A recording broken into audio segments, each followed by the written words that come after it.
साधु साधु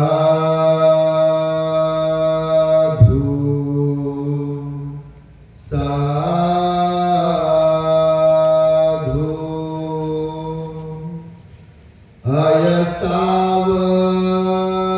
अयसावमलं समुत्थितं तदुत्थाय तमेव खादति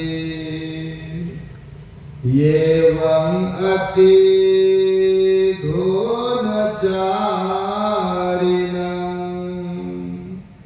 सनिकम्मानि नयन्ति दुर्गति।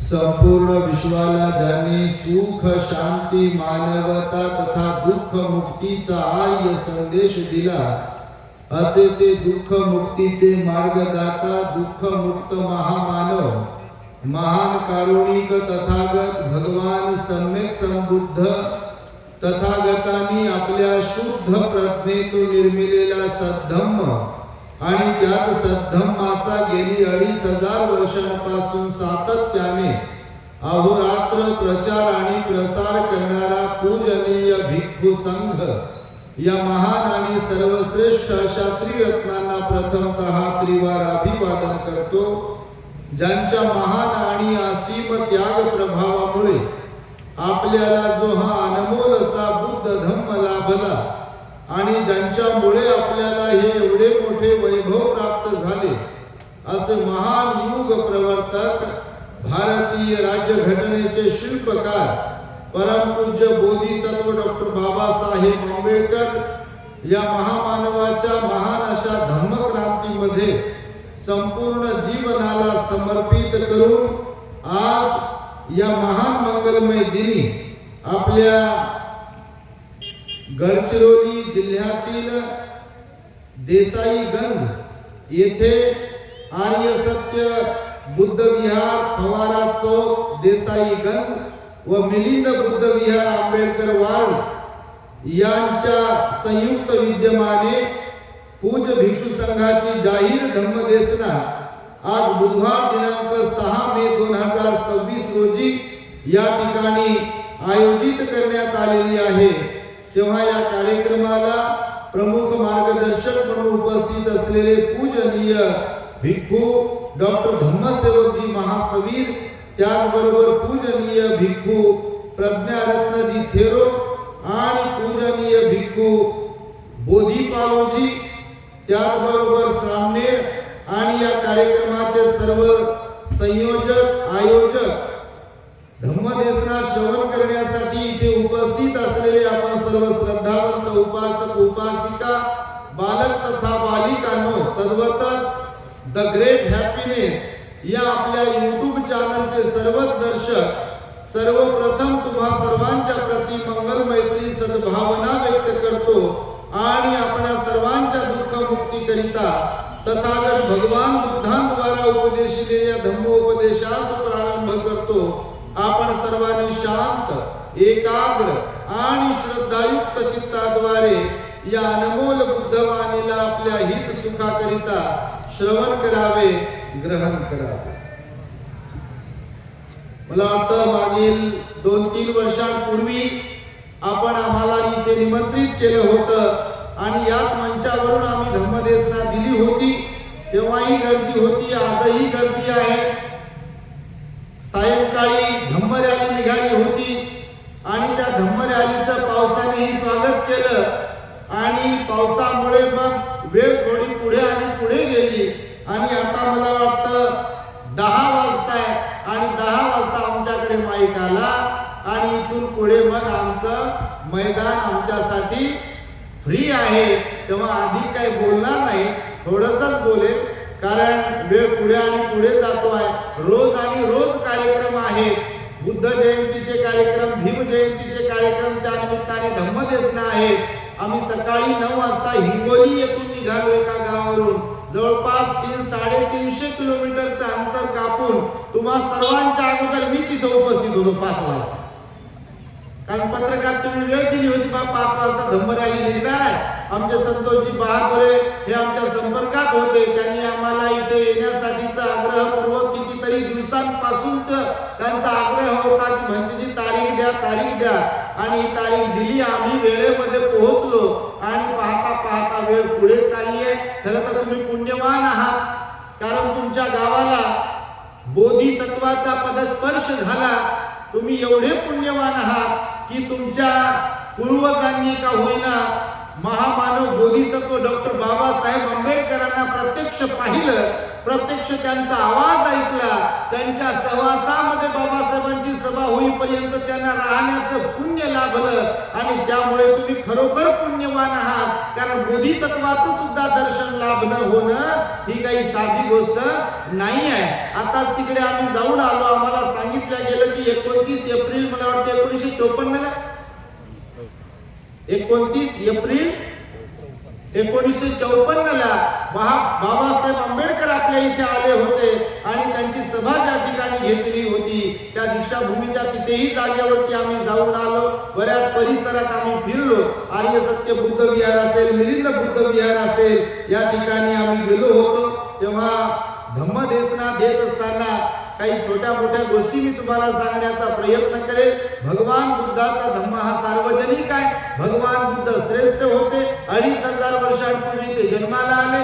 आताच 1 मेला 2517वी बुद्ध जयंती संपूर्ण जगाने साजरी केली. जगातल्या असंख्य देशांमध्ये भगवान बुद्धाची जयंती साजरी होते. त्याचबरोबर 14 एप्रिल 1891 ला इथे एक महामानव जन्माला आला, ज्यांचं नाव डॉक्टर भीमराव रामजी आंबेडकर होतं. इथे हजारो वर्ष पिढ्यानपिढ्यांमध्ये खितपत पडलेला जो अस्पृश्य समाज होता, माणसं असून ज्यांना माणसांसारखं जगता येत नव्हतं, वागता येत नव्हतं, माणसांचे अधिकार कोणतेही त्यांच्या वाट्याला येऊ दिल्या जात नव्हते, अशा लोकांच्या वाट्याला बाबासाहेब आले आणि त्यांच्या पिढ्यानपिढ्यांचा उद्धार केला. त्यांना बुद्ध बाबासाहेबांनी दिला आणि त्यामुळे आपण आज भगवान बुद्धांसमोर नतमस्तक होतोय. त्यांच्या धम्मासमोर आणि त्यांच्या संघासमोर नतमस्तक होण्याची सुवर्ण संधी बाबासाहेबांनी आपल्याला प्राप्त करून दिली. त्या बाबासाहेबांच्याही प्रती आपण कृतज्ञ राहिलो पाहिजे. मी सर्वात अगोदर तुम्हाला संवादात्मक बोलणार आहे. मी तुम्हाला प्रश्न विचारतो. आताच भगवान बुद्धांची जयंती म्हणा किंवा बुद्ध पौर्णिमा म्हणा किंवा वैशाख पौर्णिमा आपण साजरी केली की नाही? झोपले? बोला माया, कारण बोलले तर जागी राहा म्हणून बोलत असतो आपण.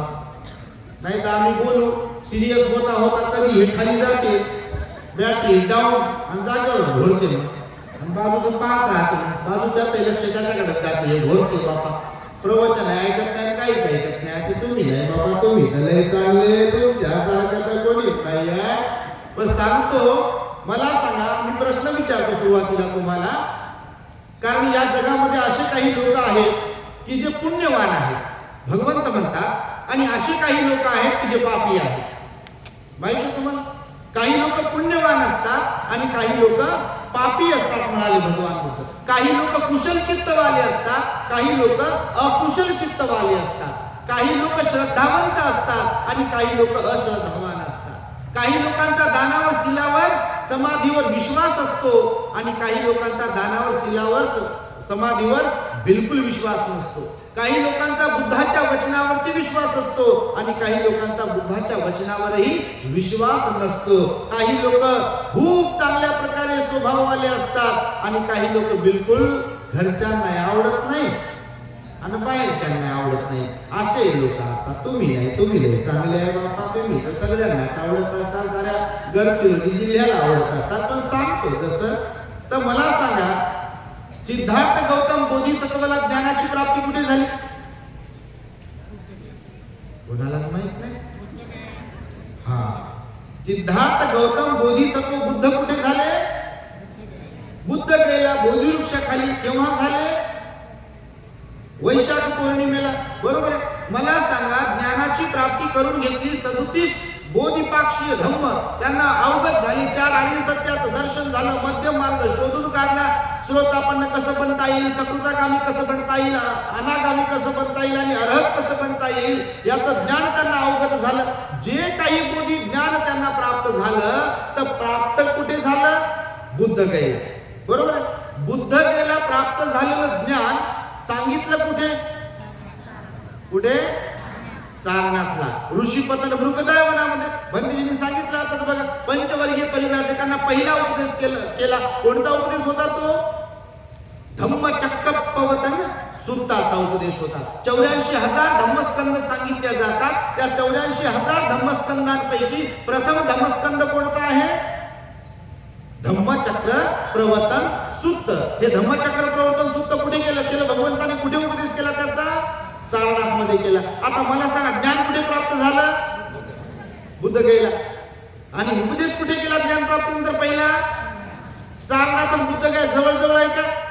तुमच्यापैकी बुद्धगयेला सारनाथला कोण कोण जाऊन आला? हात वर करा. बाबा तुम्ही मालदार श्रद्धावान आहे, जाऊन तरी आले बा. तर मला सांगा, सारनाथ आणि बुद्धगया फारच जवळ जवळ आहे का? असं जसं ब्रह्मपुरी आहे ना आपलं हेवडचा आहे, देसाई कसं असं आहे का? आहे का? पायी चालत गेलं तर लगेच येईल असं आहे का?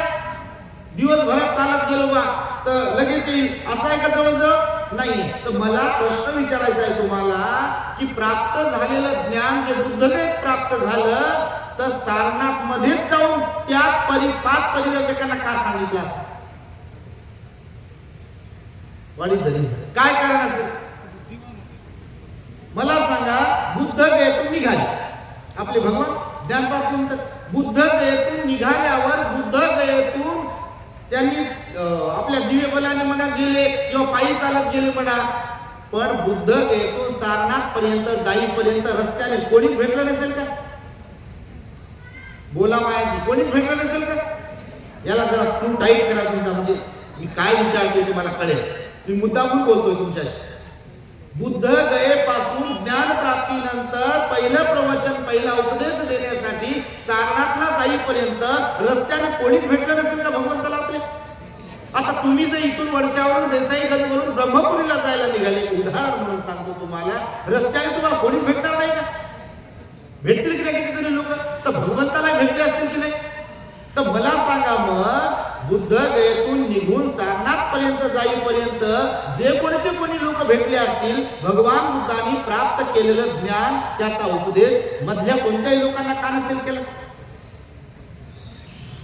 तुमच्या मनात कधी प्रश्न हा उत्पन्न झाला की नाही?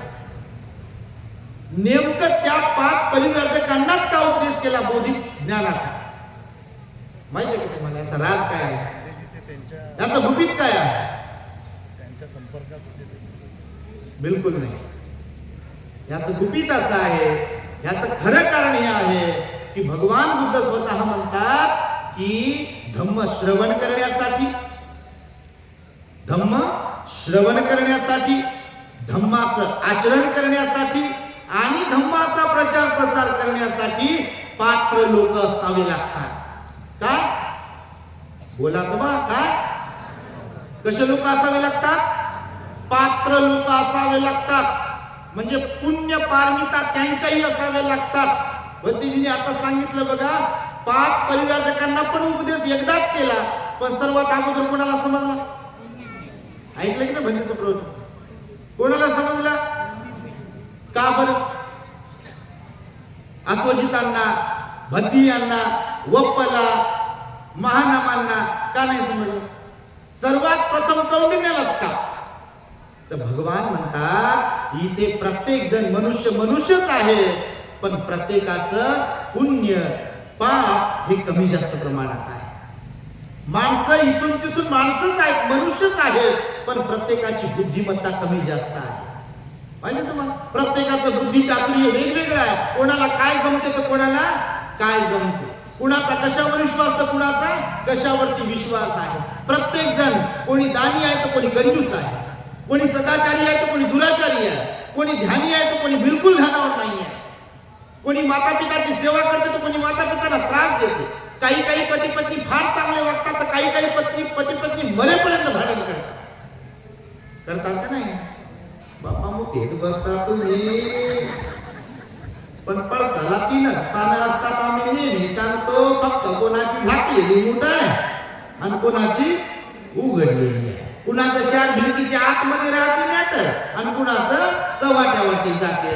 बस फरक एवढाच आहे, परंतु स्वभाव असाच असतो. आणि त्याच्यामुळे बघा माणसं माणसंच असतात, पण काही लोक पुण्यवान असतात आणि काही लोक पापी असतात. पुण्यवान असतील तरी त्यांच्यामध्ये सुद्धा क्वालिटीज असतात. जसे आता आम्ही भिक्षूच आहोत, बरोबर आहे. भंतेजींचं पुण्य वेगळंच आहे, माझं पुण्य वेगळंच आहे. भंतेजींचं पुण्य वेगळं, त्यांचं पुण्य वेगळं. ते पलीकडे बारीक सामनेर दिसते, त्यांचे पुण्य वेगळंच आहे. आता त्याच्यासारखे लेकरं तुम्हाला आहे, पण ते सामनेर आहे, खुश आहे. बघा तीन तीनदा मला वंदामी भंतेजी कैसे हुआ, वंदामी भंतेजी कैसे हुआ, भंतेच्या संपर्कात राहते.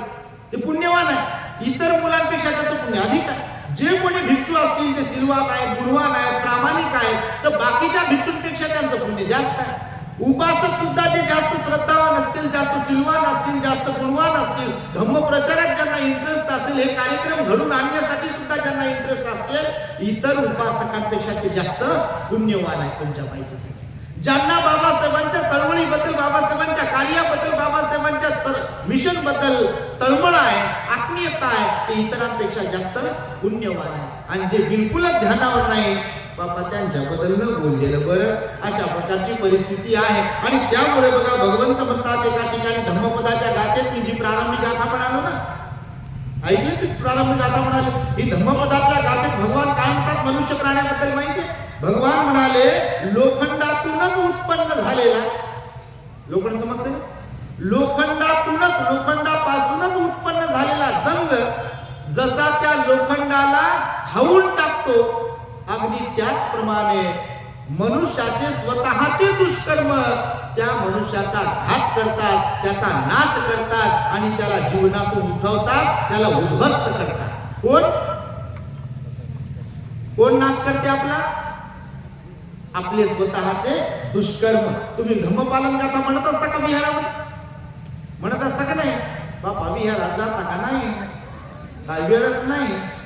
स्कीमा घ्यायला, रिझर्वेशन घ्यायला, स्कॉलरशिप घ्यायला, अजून काय काय संविधानात्मक तरतुदी बाबासाहेबांनी करून ठेवल्या त्या घ्यायला. मग बिलकुल डायबिटीज व्यवस्थित होते, बीपी व्यवस्थित होते, कंबर व्यवस्थित होते, गुडघे व्यवस्थित होतात, कोणाची डिलिव्हरी होत असेल तेव्हा वेळ भेटते.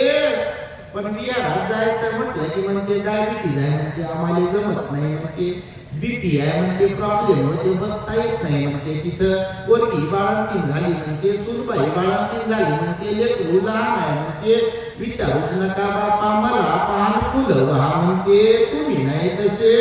पण काही काहींची गोष्ट बरं झालं बाबासाहेबांनी किमान रविवारी तरी जायला सांगितलं. यांच्यासारखं रोज रोज जायला सांगितलं असतं तर मग तर कायच केलं असतं, कायच नाही केलं असतं. पहा, हे सांगतो यासाठी की आपले स्वतःचे दुष्कर्म आपल्याचा स्वतःचा घात करतात, आपला नाश करतात, असं भगवंताचं वचन आहे बघा. आणि त्यामुळे भगवान बुद्धाच्या वचनावरती आपण श्रद्धा ठेवली पाहिजे. म्हणून मी तुम्हाला प्रश्न विचारला की नेमकं त्या 5 परिव्राजकांनाच भगवंताने का उपदेश केला?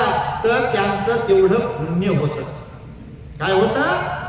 त्यांचं तेवढं पुण्य होतं, त्यांची ती पात्रता होती. तुम्हाला आता आधुनिक युगात ही गोष्ट सांगतो. बाबासाहेब जन्माला कुठे आले? आपले कुठे आले? महू कुठे? मध्य प्रदेशात आहे, बरोबर. बालपण कुठे गेलं? कोकणामध्ये, बरोबर आहे. बालपण कोकणात गेलं. शाळा पुढे शिकले, पुन्हा पुढे जाऊन मुंबईमध्ये, बरोबर. कॉलेज पण तिथे केलं. पुन्हा कुठे गेले शिकायला? लंडन स्कूल ऑफ इकॉनॉमिक्सला गेले, अमेरिकेला गेले, कोलंबिया विद्यापीठामध्ये गेले, बरोबर. जर्मनीला गेले. पुन्हा आले. आल्यानंतर मग सत्याग्रह केला, महाडचा किंवा आंदोलन केलं, काय काय काय काय सगळ्या सभा केल्या, इकडे राजकारणामध्ये उभे होते, निवडणुकीला, ह्या सगळ्या गोष्टी केल्या की नाही? मला सांगा, शिक्षणासाठी कॉलेज कुठे स्थापन केलं, कुठे उघडलं? औरंगाबाद आणि मुंबईमध्ये. औरंगाबादमध्ये मिलिंद महाविद्यालयाची स्थापना केली, मुंबईला सिद्धार्थ महाविद्यालयाची स्थापना केली, हॉस्टेल्स काढले बाबासाहेबांनी. जेव्हा धर्मांतर करायचं होतं, जेव्हा धम्मदीक्षा घ्यायची होती, कुठे घेतली धम्मदीक्षा आणि कुठच्या लोकांना दिली? कुठच्या जागेची निवड केली?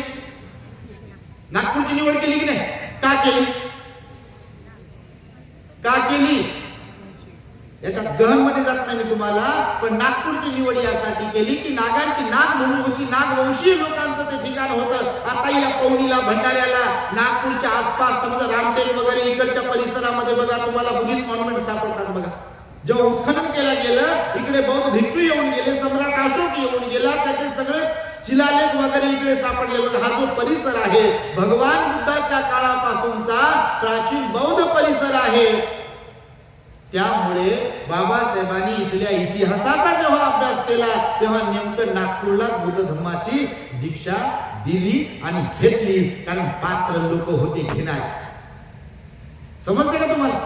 बोधिसत्वाचा पण एक दृष्टिकोन असतो, बोधिसत्वाची पण एक दृष्टी असते माणसं ओळखण्याची, आणि त्यामुळे हे पात्रता जी असते ना ही फार महत्वाची असते. असंच उगच कोणी धम्मश्रवण करू शकत नाही, उगच कोणी धम्माचं आचरण करू शकत नाही, आणि उगच कोणी धम्माचा प्रचार प्रसार करू शकत नाही. कोणालाही याची गोडी लागत नाही. भगवंताने तर उदाहरण दिलं, असे काही लोक असतात या जगतामध्ये की जशी पळी चमच त्या वर्णामध्ये भाजीमध्ये पूर्ण वेळ असते, पण त्या भाजीची वर्णाची चव त्या पळीला चमचला नसते. तसेच काही काही लोक असतात, माहित असायला त्यांना बुद्ध माहित असते, माहित असायला त्यांचा धम्म माहित असते, माहित असायला त्यांचा संघ त्यांना माहित असते, माहित असायला बाबासाहेब त्यांना महापुरुष माहित असतात, पण त्यांच्या गुणांचं अनुकरण करण्याची पात्रता त्यांच्याकडे नसते. म्हणून देवदत्ताच्या प्रवृत्तीसाठी सुद्धा लोक वर्तमानात आजही असतात, कालही होते आणि उद्याही राहतील. कारण ते बुद्धाचा द्वेष करतील, धम्माचा द्वेष करतील, संघाचा द्वेष करतील, महापुरुषांचा द्वेष करतील. म्हणजे त्यांचे जे गुण आहेत ते घेणार नाही, त्याचा हेट करतील. आणि त्यामुळे भगवान बुद्धाने सांगितलं की आपल्यात पात्रता निर्माण केली पाहिजे, आणि ती पात्रता निर्माण होते श्रद्धेतून. बुद्ध धम्माच्या मार्गामध्ये मार्गारूढ होण्यासाठी काय आवश्यक असते माहिती आहे तुम्हाला? कोणती गोष्ट आवश्यक असते? श्रद्धा. कोणती गोष्ट आवश्यक आहे? श्रद्धा. श्रद्धेला पाया म्हणाले भगवान बुद्ध. बेस काय म्हणाले? पाया म्हणजे बेस.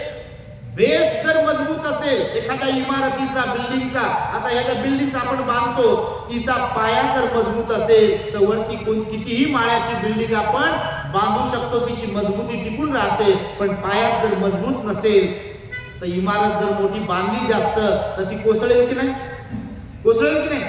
म्हणून श्रद्धा ही फार महत्वाची असते. पण श्रद्धेतही दोन प्रकार सांगितले भगवंतानं. एक तर डोळस श्रद्धा, त्याला सम्यक श्रद्धा म्हटलंय, आणि दुसरी मिथ्या श्रद्धा म्हटलेला आहे, ज्याला अंधश्रद्धा म्हटलेला आहे. बुद्धाच्या बद्दल, धम्माच्या बद्दल, संघाच्या बद्दल आपल्या चित्तामध्ये डोळस श्रद्धा असावी लागते. अंधश्रद्धा असेल तर ते टिकत नाही, आपल्याला भलतीकडेच घेऊन जाते बघा. म्हणून बुद्ध धम्माला समजूनही घेता आलं पाहिजे, आणि त्यासाठी आपल्या चित्तामध्ये श्रद्धा असावी लागते. तरच बुद्ध धम्माचं आपल्याला धम्मदेशना श्रवण करण्याचा इंटरेस्ट निर्माण होते, धम्माचं आचरण करण्याचा इंटरेस्ट आपल्याला निर्माण होते, आणि धम्माच्या प्रचार प्रसारामध्ये सुद्धा तेव्हाच आपल्याला इंटरेस्ट निर्माण होते जेव्हा आपल्यात श्रद्धा बल असेल आणि पुण्य बल असेल तर. आणि त्यामुळे ही गोष्ट मी तुम्हाला सांगत आहे की ज्ञान प्राप्तीनंतर भगवान बुद्धांनी पात्रता ओळखली आपल्या दिव्य दृष्टीने की हे बोधी ज्ञान मोठं अवजड आहे,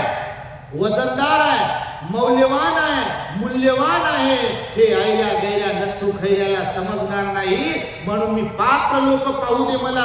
आणि दिव्य दृष्टीने पाहिलं तर ज्यांनी 6 वर्षांपर्यंत सिद्धार्थ गौतम बोधिसत्वाची उरुवेलेच्या जंगलामध्ये शुश्रूषा केली होती, त्यांचं सेवा केली होती, त्या लोकांचं मोठं पुण्य होतं. तेही तपस्वी होते, त्यांच्याही पुण्य पारमिता भरलेल्या होत्या. आणि म्हणून भगवान बुद्ध बरोबर बुद्ध गयेवरून सारनाथला गेले. रस्त्याने जे कोणी भेटले असतील त्यांना उपदेश केला नाही, त्यांना धम्मचक्र प्रवर्तन सूत्राचा उपदेश केलेला नाहीये. डॉक्टर बाबासाहेब आंबेडकरांनी लिहिलेल्या द बुद्ध अँड हिज धम्म ग्रंथाला तुम्ही वाचाल तर बाबासाहेबांनी हे वर्णन केलेलं आहे की भगवान बुद्ध गयेमधून थेट सारनाथला गेले. त्यांनी दिव्य दृष्टीने पाहिलं, त्यांच्या बरोबरचे जे काही सोबती होते त्या ऋषीपतन मृगदायवनामध्ये होते. आणि जेव्हा भगवान बुद्ध त्या सारनाथला पोहोचत होते, बाबासाहेबच लिहितात त्या 5 परिव्राजकांनी असा विचार केलेला असतो, निश्चय केलेला असतो की जर यदा कदाचित सिद्धार्थ गौतम आपल्या मागावरती आला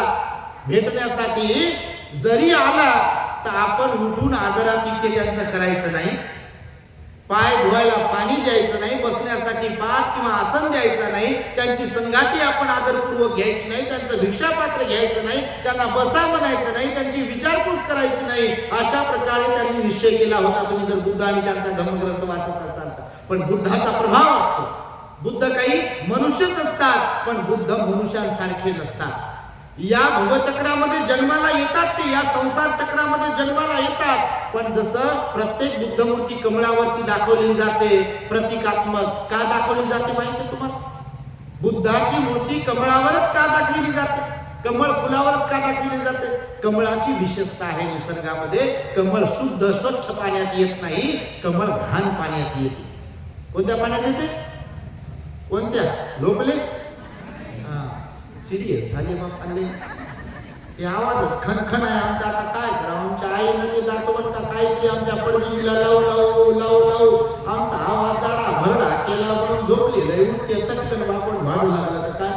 तर कमळ बघा चिखलात उगवते. बघा कमळ चिखलात उगवते. त्याची विशेषता अशी असते, जरी ते चिखलात किंवा त्या घाण पाण्यातून वरती येते, वरती आल्यानंतर चिखलाशी त्या घाणीशी त्याचा संबंध राहत नाही. अगदी भगवान म्हणाले मी असाच आहे, मनुष्य म्हणूनच जन्माला आलो इथे, पण सर्वसामान्य माणसं जशी असतात, रागामध्ये द्वेषामध्ये लोभामध्ये गुरफटलेले, सगळ्या विकारांमध्ये गुरफटलेले, जे सुखामध्ये रममान होतात, दुःखामध्ये रडत बसतात, यशामध्ये रममान होतात, अपयशामध्ये रडत बसतात, लाभामध्ये रममान होतात आणि अलाभ म्हणजे नुकसान झालं की रडत बसतात, प्रशंसा केली की रममान होतात आणि निंदा केली की दुःखी होतात. असा जो मनुष्य प्राणी आहे, मी त्यांच्यापैकी नाही आहे. मी तर श्रोतापन्न सकृतागामी अनागामी आणि अरहत्व प्राप्त केलेला आहे. मी निब्बाणाला प्राप्त केलेला आहे. मी या भवचक्रात पुन्हा उत्पन्न होणाऱ्यांपैकी नाही आहे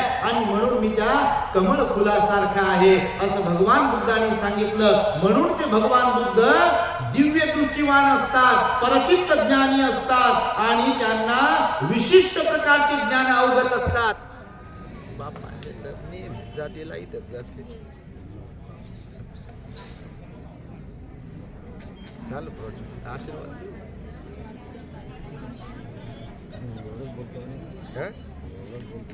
दे अजून तर भरपूर राहिलं, पण आता आशीर्वाद देऊन हाँ 100% इसको रोक दो ना. नहीं कोई बात नहीं, चलता रहेगा वो. कोई बात चल रहा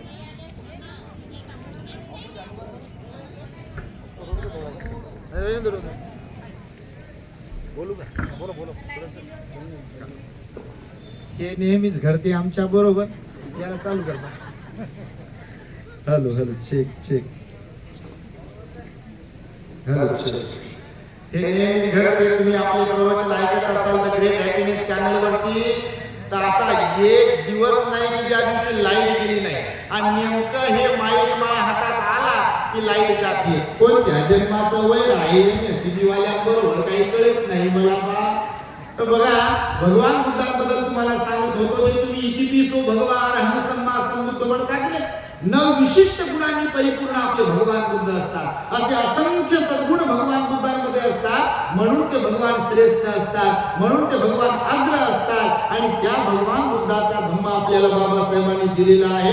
त्या भगवान बुद्धाने सांगितलं की लोखंडासारखा जसा गंध त्याला खाऊन टाकतो, तसे आपले दुर्गुण आपल्याला खाऊन टाकत असतात. म्हणून ज्ञान प्राप्तीनंतर ते 5 लोक पात्र ओळखले, त्यांच्याकडे गेले, त्यांनी तो निश्चय केला होता की आदर सत्कार मान सन्मान करायचा नाही.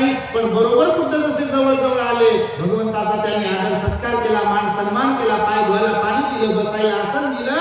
बाबासाहेबांनी हे लिहिलं, याच्यात काय जादू मंत्र वगैरे काही नाही आहे. तर बुद्धत्वाचा एक प्रभाव असतो, त्यांच्या सद्गुणांचा तो प्रभाव असतो, त्यांच्या सम्यक संबुद्धत्वाचा तो प्रभाव असतो आणि त्यामुळे ते लोक शरण गेले. बघा नंतर यशाचे मित्र आणि असे कितीतरी अर्हत लोक तयार झाले. आणि म्हणून आपल्याला सुद्धा बाबासाहेबांनी जो बुद्धाचा धम्म दिला, तर आपल्याला आपल्या जीवनाचं सोनं करून घेता आलं पाहिजे. तसं तर आपण व्यवहारामध्ये सांगत असतो नेहमी. बघा काही लोकांना इथे स्वतःचा स्वभाव बदलवता येत नाही. बघा काही लोक असतात जसे येतात खाण्यासाठी जगतात, जगण्यासाठी खातात आणि एक दिवस खाता खाता बटन दबलं की जातात आणि गेले की मग इथं ज्याच्या जीव होता, कानाचं नाकाचं हाताचं पायाचं बोटातलं घरातलं काय काय लेकरं वगैरे हे सगळं इथंच राहते आणि आपल्याला म्हणतात काढून घेतलं का पहा म्हणतात, आता उचला म्हणतात, वास सुटतो म्हणतात. कोणी असो बाबा, इथं किती डिग्र्या घेतलेला असो, साहेब असो, मॅडम असो, तुमच्या ते सायकलवाले असो का जगातले कोणी असो, किती अहंकार इथंच राहते. मॅडम मॅडम म्हणणं इथंच राहते, साहेब साहेब म्हणणं इथंच राहते, आपला ऍटिट्यूड इथंच संपते, आपली किंमत झिरो होते, आपण कोणी असो. आणि भगवान म्हणतात मग की जर जीवनामध्ये असं होणार असेल तर आपल्याला अवगुण चिपकू चिपकू चिपकू चिपकू घेणं आणि त्या अवगुणामध्येच फसून राहणं हे काय कामाचं आहे. त्यामुळे स्वतःला बदलवता आलं पाहिजे. व्यवहारात सांगितलं बघा, 3 प्रकारच्या स्वभावाची माणसं असतात. एक तर दगडावर ओढलेल्या कोरलेल्या रेषेसारखी माणसं असतात, काही काही बघा.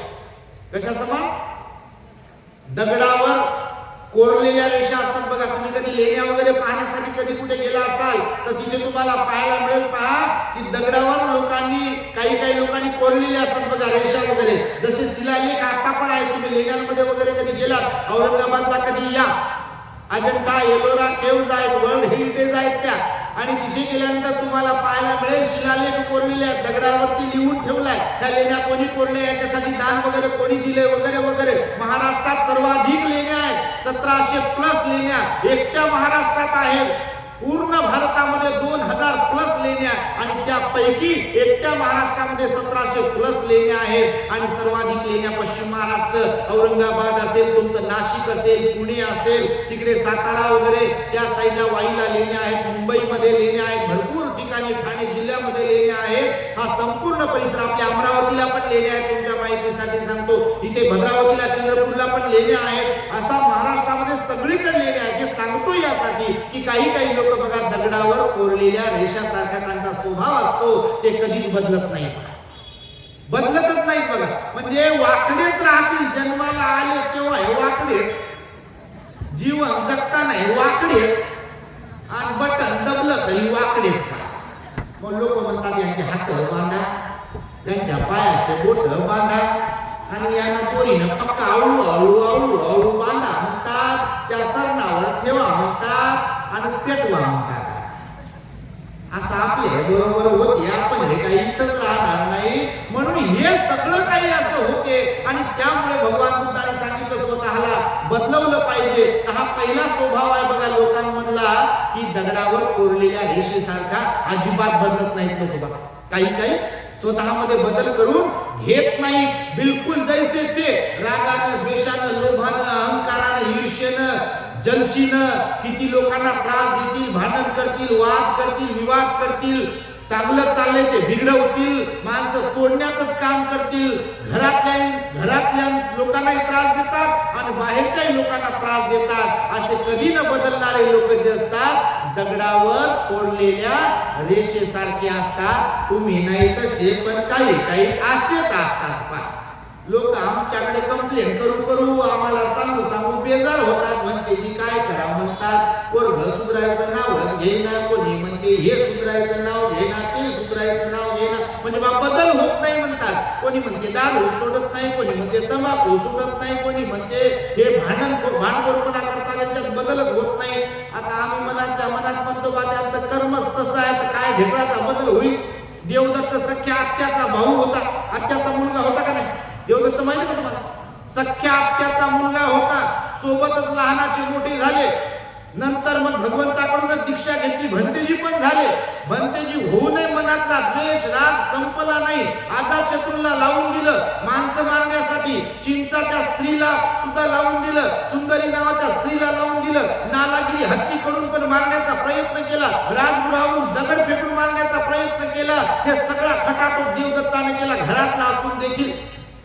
बुद्धाच्या जवळ असूनही बुद्धाला समजू शकला नाही. बऱ्याच लोकांचं गणित असंच होते. आपल्या लोकांना जर विचारलं तर बाबासाहेब मुखपाठ आहे लोकांना. 14 एप्रिल 1891 जन्म झाला मऊ गावामध्ये. नंतर मग कोकणात गेले, राहिले तिथे बालपण गेल्यावर त्यांचे वडील तिकडे शिक्षणासाठी होते. नंतर मुंबईला आले, मुंबईला काही दिवस शिकले. नंतर विलायतीला गेले, तिकडे MA, PhD, DS, LLD, DD, अशा 32 डिग्री आहेत. त्या तिथून परत आले, मग बँकेत झाल्यावर इकडे नोकरी केली. सिडनी कॉलेजमध्ये प्राध्यापक होते, नंतर वकिली केली, काही बँकेत होते, नंतर बडोद्याला गेले, तिकडे नोकरी केली. नंतर सत्याग्रह केला, नाशिकला काळा सत्याग्रह, धर्मांतराची एवढ्याला घोषणा केली, नंतर राजकारण केलं, मग मंत्री झाले, कायदा मंत्री झाले, आमकं ढमकं टमकं संविधान लिहिलं, मग काय काय झाले, नंतर 6 डिसेंबर 1956 आपल्याला सोडून गेले वगैरे वगैरे. असं कोणाला बोलायला सांगा, माईक भेटावं म्हणते फक्त मला तर येतो, पत्रिकेत नाव असले तर येतो, तिथं आम्हाला फुलं हार तुकडं भेटत असतील तर येतो, नाही तर म्हणजे कार्यक्रम तुमचाच आहे बाबासाहेब, तुमचेच बुद्ध आहे तुमचेच, ते भंतीला कोण बोलवले ते तुमचेच, आमचा काही घेणा घेणा नाही म्हणते, तसे तुम्ही नाही बाबा, आपण काही काही ठिकाणची गोष्ट सांगतो असं होते. आणि त्यामुळे बघा काही काही लोकांचा स्वभाव बदलत नाही. दुसरा स्वभाव सांगितला बघा, मातीवर ओढलेल्या रेषेसारखा. तुम्ही मातीवर कधी रेष ओढली का बघा? ओढत नाही. मातीवर जेव्हा रेष ओढली जाते का नाही, ती काही वेळानंतर पुसून जाते बघा. त्याच्यावर काही किडा वगैरे गेला, तो प्राणी गेला, किंवा कोणाचा तरी पाय पडला त्याच्यावरती, तर किंवा हवा जरी सुटली तर मातीवरची रेष पुसून जाऊ शकते. म्हणजे काही काही लोक बघा, जर धम्मदेसना श्रवण करायला भेटली, समजा काही काहींचं पुण्य कसं आहे बघा, पहिलं सांगितलं बदलत नाही. दुसरे कसे असतात बघा, की त्यांचा स्वभाव अगोदर चांगला नसतो, पाप पुण्यावरती विश्वास नसतो, दानावर विश्वास नाही, सील पालनावर विश्वास नाही, ध्यानावर विश्वास नाही, विहारात जाण्यावर विश्वास नाही, असा असतो स्वभाव काही काहींचा. पण मध्येच एखादे भंतेजी भेटतात, मध्येच मग एखाद्या ध्यान शिबिराला जातात, मध्येच एखाद्या भंतेजीची धम्मदेसना श्रवण करतात, आणि मग त्यांना वाटते की बा आपला मार्ग चुकीचा चाललाय, सध्या आपली जीवनाची गाडी आपण बदललो पाहिजे. आणि मग काही काही लोक बदलतात. तर हे जमिनीवर ओढलेल्या रेषेसारखे लोक असतात की जे स्वतःला बदलवू शकतात, नकारात्मकतेकडून सकारात्मकतेकडे वाटचाल करू शकतात, आणि म्हणून ते जमिनीवर ओढलेल्या रेषेसारखे असतात. तिसरा जो प्रकार सांगितला तो पाण्यावर ओढलेल्या रेषेसारखा सांगितला. कसा? पाण्यावर बघा, कोणी अशी काठी वगैरे मारली ना पाण्यावरती, तर काही क्षणापुरतं असं वाटतं की पाणी बाजूला चाललंय तेवढ्या पुरतं, पण ते पुन्हा पुढल्या क्षणाला पाणी जैसे ते होत असते. असा स्वभाव अर्हतांचा असतो, निर्वाण प्राप्तीवाल्या लोकांचा असतो. तो त्यांचा जो बदल असतो, एकदा निर्वाण प्राप्ती झाली जिवंतपणामध्ये, निर्वाणाचा भाव जेव्हा उत्पन्न झाला त्यांना, ते पुण्य त्यांच्या पदरी जेव्हा पडलं, तेव्हा ते राग द्वेष लोभामध्ये रमत नाही. सुखाचाही परिणाम होत नाही, दुःखाचाही परिणाम होत नाही, यशाचाही परिणाम होत नाही, अपयशाचाही परिणाम होत नाही, लाभाचाही परिणाम होत नाही, नुकसानीचाही परिणाम होत नाही, निंदेचाही परिणाम होत नाही, आणि प्रशंसेचाही परिणाम होत नाही. अशी परिणाम विरहित मनाची अवस्था, मनोअवस्था जी असते, मनोविज्ञान जे असते, ते केवळ अर्हत लोकांचं असते. म्हणून अर्हतांचं जे मन आहे ते पाण्यावर ओढलेल्या रेषे समान आहे असं सांगितलेलं आहे. अशा 3 प्रकारच्या स्वभावाचे लोक असतात बा. आता तुम्ही कोणत्या स्वभावाचे स्वतःला विचारायला, इकडं बोट तिकडं बोट, यांचा असा स्वभाव असं नका म्हणू, त्याच्यामुळे लय कार्यक्रम बिघडते, ते म्हणायला लय सोपं आहे असं. कारण बोट करणारे लोक लय असतात, घरी असो का बाहेर, यांच्यामुळेच होती म्हणते असं, यांच्यामुळेच असं झालं, त्यांच्यामुळेच असं झालं, तूच अशी आहे, तूच तशी आहे. भगवान म्हणाले, इतरांना दोष देणं, इतरांच्या त्रुट्या काढणं, इतरांच्या चुका काढणं हे सहज सोपं आहे, फार सोपं आहे. परंतु स्वतःच्या चुका आपल्या लक्षात आणून घेऊन त्याच्यामध्ये सुधारणा करणं, बदल करणं हाच खरा पुरुषार्थ असतो, आणि ते मनुष्याला जमायला पाहिजे असा भगवान बुद्धाचा उपदेश आहे बघा. आणि त्यामुळे आपल्यामध्ये बदल केला पाहिजे. नाही बदल केला तर गाढवासारखी गत होते पहा आपली. तुम्ही आपल्या चॅनलवर दृष्टांत पाहत असाल, सर ते शेवटी सांगतो बा, तुम्ही म्हणत असाल तर सांगू का दृष्टांत? हो म्हणता का नाही म्हणता ते तुमचा आवाजच येत नाही, मग पाऊस तुमच्यावर पडला काय असतं. तर बघा, असं ते शेवटीचा दृष्टांत सांगतो तुम्हाला या स्वभावावरूनच, की जसं खरंच घरचे लोक कधी कधी काही लोकांना वैतागतात, आणि समाजातही काही काही लोकांना वैतागतात, असा काही काही लोकांचा स्वभाव असतो, तो बदलत नाही. तर एकदा बघा, तुम्ही ऐकलं असेल, जे प्रवचन आपल्या द ग्रेट हॅपीनेस चॅनलवर प्रवचन ऐकत असतील तर त्यांनी हा दृष्टांत नक्कीच ऐकला असेल. कारण आम्ही प्रवचनामध्ये लोकांना सहज समजावं म्हणून एखादा रूपक दृष्टांत सांगत असतो. बघा, भगवंत सुद्धा जातक कथा सांगायचे आपले. कारण त्या जातक कथा सांगितल्यामुळे सहज मग कर्माचा विपाक लक्षात यायचा. तर एका जंगलामध्ये एक सिंह माथारा झाला होता. सिंह जंगलाचा राजा असतो आणि मग नेमकं एक कोल्हा त्या सिंहाच्या जवळ येतो आणि म्हणतो, आता दृष्टांत आहे, नाही तर तुम्ही म्हणाल बा कोल्हा बोलतो का, सिंह बोलतो का, तर विषय तो नाही आहे. बोध कथा ही बोध घेण्यासाठी असते, एवढं फक्त लक्षात घ्यावं. नाही तर मग कोणाचा स्क्रू ढिला असेल तर ते म्हणजे असं ढाला केला तर ते म्हणजे जास्त डोकं लढवणार, तर ते जास्त डोकं ताणायचं नसते. रबर असते ना, रबर समजते का तुम्हाला? त्या रबराला उपयोगात आणायचं असेल तर ठराविक अंतरापर्यंत त्याला ताणावं लागते, तरच कामात येते. त्याला कमी ताणल्यावर तर कामात येत नाही, आणि जास्त ताणलं की तुटून जाते, कामात येत नाही. माहिती का तुम्हाला? म्हणून याचा वापर पद्धतशीरच करावा लागतो. याला जास्त ताण दिला की काही खरं नसते याचं, आणि काहीच काम नाही लावलं की तरी काही कामात राहत नाही. तर म्हणून बघा दृष्टांत आहे, कारण तुम्ही लई विद्वान आहे बा. तर मग सिंह माथारा झाला होता. कोल्हा त्याच्या जवळ गेला आणि त्याला म्हणे, महाराज आपण माथारे झालेले असा आहात, तर माझ्या मनामध्ये एक इच्छा उत्पन्न झाली आहे आपली पूर्ण वेळ सेवा करण्याची. जर आपण मला परवानगी द्याल तर तुम्ही गुफेमध्ये थांबत राहा मस्तपैकी. गुफेच्या आजूबाजूला शिकार चालून आली की मी तुम्हाला येऊन सूचित करत राहील, आणि तेव्हा तुम्हाला जास्त ताकद लागणार नाही गुफेच्या बाजूला शिकार आल्यामुळं, आणि तुम्ही शिकार करत जा आणि मस्तपैकी मनसोक्त खात जा. जर काही उरलं तर मग ते मायासाठी. आता कोणाची गुलामगिरी करायला कोणी भेटलं असं तर कोणाला खुशीच होईल का नाही? तर राजाला खुशी झाली, सिंहाला ठीक आहे म्हणजे बा काही हरकत नाही, तू माझा आजपासून नोकर आहे म्हणजे, सेवक आहे म्हणे. तर चाललंय यांचं गणित. तर तू कोल्हा काय करायचा, जंगलामध्ये जायचा, एखाद्या प्राण्याला फूस लावायचा, त्याला लोभ दाखवायचा आणि गुफेजवळ घेऊन यायचा, आणि राजाला जाऊन सूचना करायचा की महाराज शिकार चालून आलेली आहे. आणि मग तो राजा सिंह त्या शिकारी जवळ जायचा, झडप मारायचा आणि शिकार पकडायचा, तिला जीवे मारायचा, स्वतः खायचा, आणि मग कोल्याला उरलेलं खायला भेटायचं. असे काही दिवस झाले. जंगलातल्या प्राण्यांच्या लक्षात आलं की कोल्हा आपल्याला फसवतो. काय लक्षात आलं की कोल्हा आपल्याला फसवतोय, तर मग हे काय बरं नाही, कोल्ह्यावर विश्वास ठेवणं चांगलं नाही, असं जंगलातल्या सर्व प्राण्यांना वाटलं. म्हणून त्या कोल्ह्याशी मैत्री करायला किंवा बोलायला कोणी तयार होत नव्हतं. पण एक दिवस असं झालं की गाढव आलं. गाढव आलं संपर्कात कोल्ह्याच्या, आणि गाढवाला कोल्हा म्हणे, बा गाढव दादा राजाचा निरोप आहे म्हणे.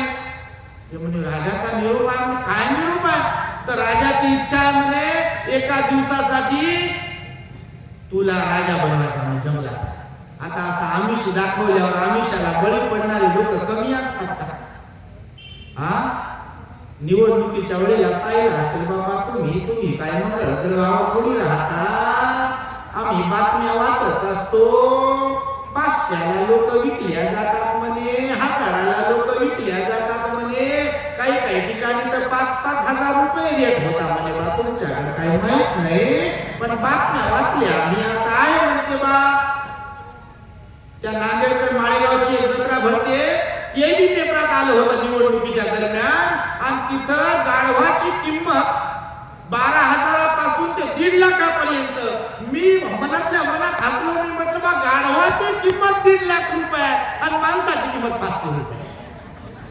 हे मोठं गमतीशीरच आहे का नाही मला सांगा ना तुम्ही. हे लय डेंजर आहे बघा. माणसं अशाही प्रकारचे असतात, आणि म्हणून बघा गाढव इथं माणसाला कळेल ते गाढवाला काय कळेल. तो गाढव तयार झाला म्हणजे राजाचा काय हुकूम आहे, तर त्यानं सांगितलं कोल्ह्यांना की बा 1 दिवसाचा तुला राजा बनवायचा, राजाची इच्छा आहे. ते म्हणे ठीक आहे, त्यासाठी काय करायला लागेल? तर कोल्हा म्हणे बा मुलाखत करावं लागेल, इंटरव्ह्यू झाला पाहिजे ना, फेस टू फेस, भेटघाट झाली पाहिजे. हे म्हणे ठीक आहे बा. हे झालं तयार, गाढव होतो. तर हे कोल्हा घेऊन गेलं त्याला, आणि नेमकं जाता जाता गाढवाच्या मनात थोडीशी शंका आली, बा खरंच असेल का हे, का खोटं असेल, आणि जर आपल्यावर धडक मारली त्या सिंहानं तर आपलं काही खरं नाही, तर आपण सावधगिरी बाळगली पाहिजे असं त्याला वाटलं. आणि ते थोड्याशा सावधगिरीने गेलं. गुफेच्या जवळ उभं राहायचं का नाही, तर गुफेकडे तोंड न करता गुफेच्या उलट्या दिशेला तोंड करून, म्हणजे रेडी पोझिशन मध्ये समजा झडप मारली तर पळून जाऊ बा अशा प्रकारे. तर ते तसं उभं राहिलं. आता सिंहाला लागली होती भूक. हे कोलं गेलं सांगायला की बा महाराज शिकार चालून आलेली आहे. हे सिंहानं आलं, हे रेडी नव्हतं सिंह, एक तर म्हातारा झालं होतं. यानं आल्याबरोबर त्या गाढवावर झडप मारली. हे गाढव रेडीच होतं, त्याच्या मनात शंका होती. झडप मारली नेमकी तर त्या गाढवाचे दोन्ही कान तुटले झडप मारल्यावर. पण ते गाढव निसटलं आणि पळालं. गाढव पुढं कोला पाठी मारला. थांब थांब म्हणता म्हणता दूर गेलं गाढव आणि मग थांबलं आणि कोल्याला म्हणे बा तू तर मला फसवलं. ते म्हणे फसवलं नाही, माझं ऐकून तर घे. ते म्हणे माझे कान तुटले, म्हणे आता काय ऐकून घेऊ. ते म्हणे ऐकून तर घे. तर बा ठीक आहे म्हणे सांग मग आता काय म्हणतो, आता काय म्हणणं आहे तुझं. ते म्हणे मला सांग म्हणे तुझ्या नरडीचा घोट घेतला का म्हणे, तुझ्या नरडीवरती त्यानं काही केलं का. ते म्हणे नाही. तुझे कानच का तोडले हा प्रश्न विचार ना म्हणे. तुला जीवी मारलं का सिंहानं, तर नाही. मग कानच कसे काय तोडले. हे गाढव होत. हे म्हणे कसं काय तोडले. अरे राजा बनल्यानंतर म्हणे मुकुट चढवावं लागते ना. मग मुकुट चढवत असताना तुझे जे कान आहे असे ते डिस्टर्ब करू नये, अडथळा निर्माण करू नये त्या कानांनी, म्हणून नेमके कान तोडले. अच्छा असं आहे का म्हणे. हे पहा गाढव म्हणे मग आता. ते म्हणे आता काय पुन्हा जावं लागेल. म्हणजे इंटरव्ह्यू तर झालाच पाहिजे, म्हणजे मुलाखत तर झालीच पाहिजे, फेस टू फेस चर्चा झाली पाहिजे, राजा बनवायचं. ते म्हणे हो गडा. निघाला पुन्हा दुसऱ्या. गेलं तर गेलं. पुन्हा याला वाटलं की बा आपले कान तोडले आणि परंतु काय भरोसा का अजून झडप मारली तर पुन्हा आपण सावध राहिलेलं बरं. याला वाटलं हे पुन्हा मग यानं रिव्हर्स मध्ये आपण थांबलेलं ट्रेनमध्ये. याला वाटलं पुन्हा झडप मारली आणि पुन्हा या कोल्यानं जाऊन सांगितलं सिंहाला की महाराज असा असा आहे, शिकार चालून आली. सिंह आला पुन्हा दुसऱ्यांदा सुद्धा बेसावध होता सिंह सुद्धा आणि त्याला झडप मारली. हे गाढव अगोदर त्याला झटका बसला होता म्हणून रेडीच होतं. सिंहानं दुसऱ्यांदा झडप मारली. सिंह म्हातारा होता, त्याची ताकद पोहोचत नव्हती. नेमकं गाढवाची शेपूट त्याच्या तोंडात पडली. शेपूट तेवढी तुटली आणि गाढव पुढं कोलं त्याच्या पाठीमागे. दुसरी घटना घडली. जंगलात पोहोचलं. गाढव धापा टाकत पुढे गेल्यानंतर थांबलं आणि कोल्याला म्हणे कोल्या तू मला फसू लागला म्हणे. तू माझे अगोदर कान तुटले, त्याचं कारण सांगितलं म्हणे तुला मुकुट चढवायचा आहे. आता शेपटीचा काय विषय होता म्हणे माझी शेपूट तुटली म्हणून बरं झालं, कारण माझा फडशा पाडला असता, नरडीचा घोट घेतला असता तर काहीच खरं नव्हतं. तर ते म्हणे गाढव दादा ऐकून तर घे. बापा गाढव दादा होता हे पुन्हा ऐकून घेतो तर सांग म्हणे आता काय राहिलं. तर गाढवाला म्हणे तुझी शेपटीच कशी काय तोडली असेल म्हणे हे विचार म्हणे मला. ते म्हणे सांग मग शेपटीच कशी काय तोडली. ते म्हणे बा राजा बनल्यानंतर कशावर बसावं लागते.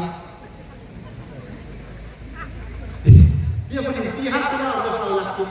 बस सिंहासनावर बसत असताना शेपटी अडथळा निर्माण करीत का काय म्हणून शेपटीत तोडली.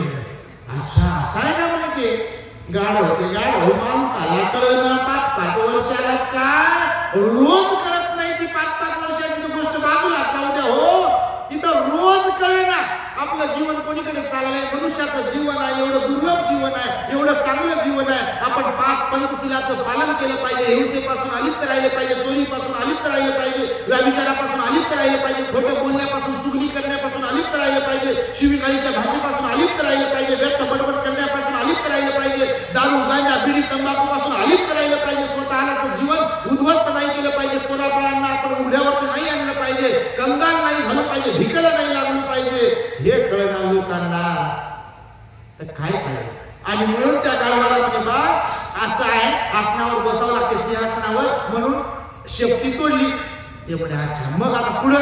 ते म्हणे मग काय इंटरव्ह्यू तर झाला पाहिजे, म्हणजे मुलाखत झाली पाहिजे, फेस टू फेस चर्चा केल्याशिवाय राजगादीवर कसं बसता येईल. ते म्हणे खरंच आहे हे निघलं बा. आणि ते म्हणे आता घाबरू नको म्हणे तुला हे सांगितलं. ते म्हणे बरोबर आहे. आणि हे आता गाढव बिनधास्त झालं होतं. याचा कॉन्फिडन्स वाढला होता की खरंच मला राजा करणार आहे सिंह. हे गेलं बा बिनधास्तपणे आणि हे गेल्यानंतर गुफेजवळ उभं राहिलं. आता काही हे उलट उभं नव्हतं राहिलं, गुफेकडे तोड करून उभं राहिलं होतं. कोल्हा गेला गुफेमध्ये आणि राजा आला म्हणे महाराज लय राजे पाहिले म्हणे, तुमच्यासारखा कमजोर राजा मी आतापर्यंत पाहिला नाही.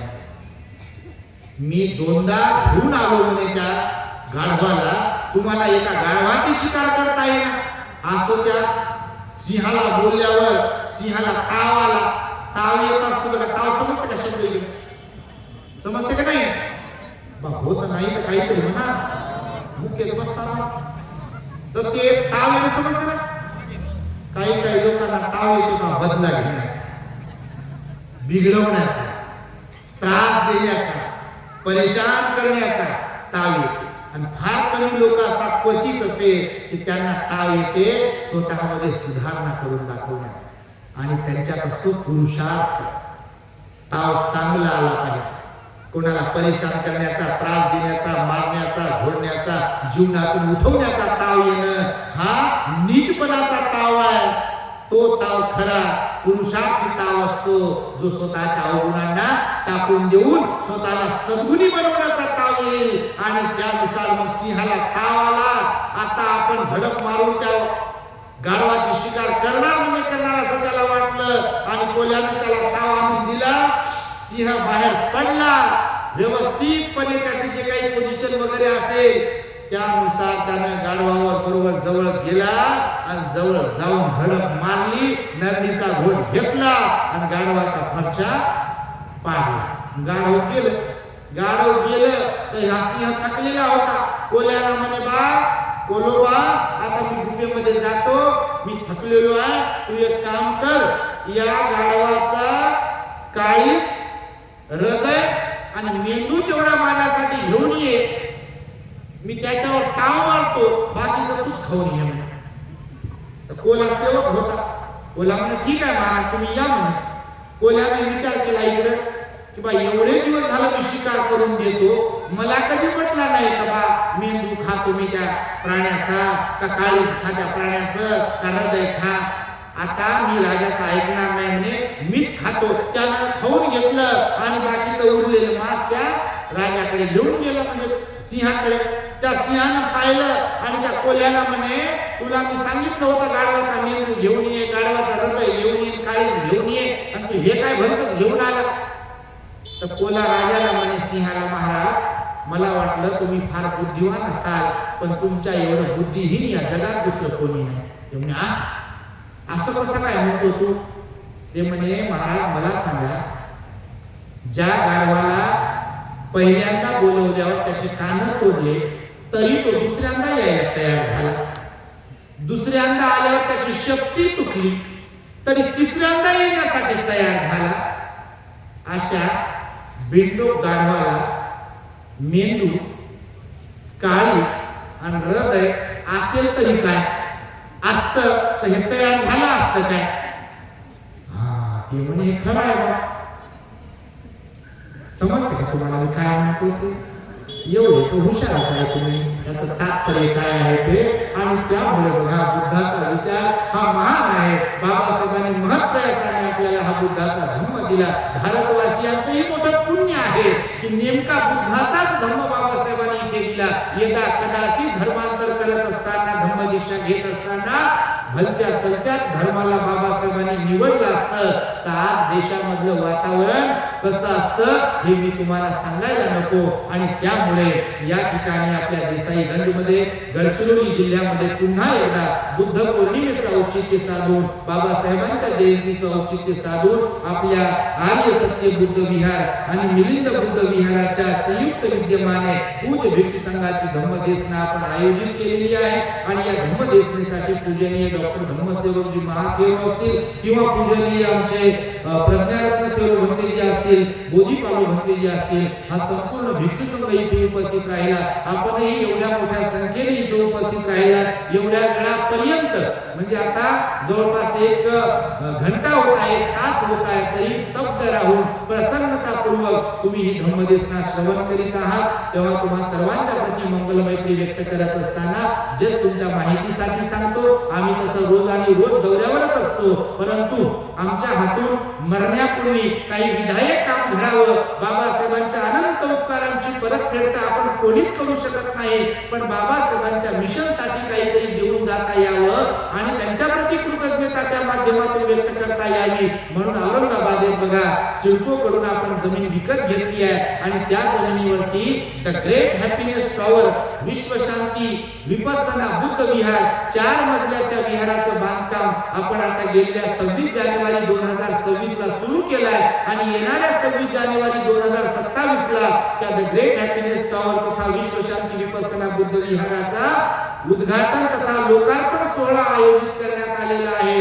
आणि आपल्या त्या बांधकामाची बुद्ध विहाराची द ग्रेट हॅपीनेस टॉवरची विशेषता ही आहे की कोणाकडेही हात न पसरवता, कोणालाही व्यक्तिगत दान न मागता, वर्गणी किंवा पावत्या बिवत्या न फाडता समाजामध्ये आम्ही या प्रबोधनाच्या माध्यमातून जी श्रद्धा निर्माण करतोय त्या श्रद्धेतून विशेषतः समाजाच्या स्वेच्छादानातून जे लोक मटेरियलच्या स्वरूपात किंवा आर्थिक स्वरूपामध्ये दान देतात अशा समाजाच्या स्वेच्छादानातूनच द ग्रेट हॅपीनेस टॉवर तथा विश्वशांती विपස්සना बुद्ध विहाराचं बांधकाम सध्या सुरू आहे. तेव्हा त्यामध्ये आपणही सहभागी व्हावे आणि महान पुण्य संपादन करावे अशी एक सूचना आपणास करून मी माझ्या शब्दांना इथे पूर्ण विराम देतो.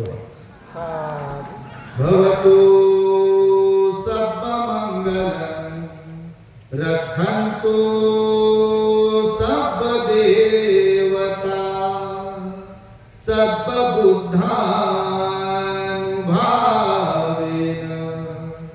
सदा सोत्ती भवन्तु ते भवतु सब्ब मंगलम रक्षन्तु सब्ब देवता सब्ब धम्मानुभावेन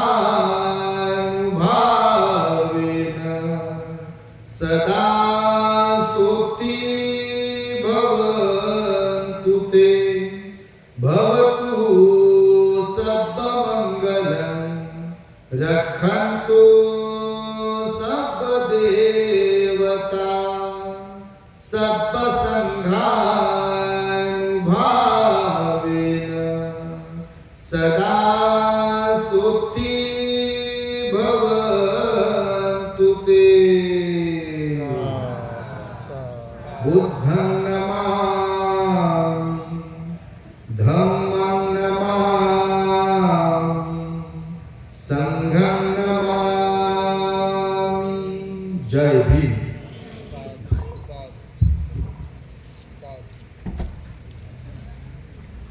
हा स्टँड घ्या इकडे, त्याला स्टॉप करा अगोदर.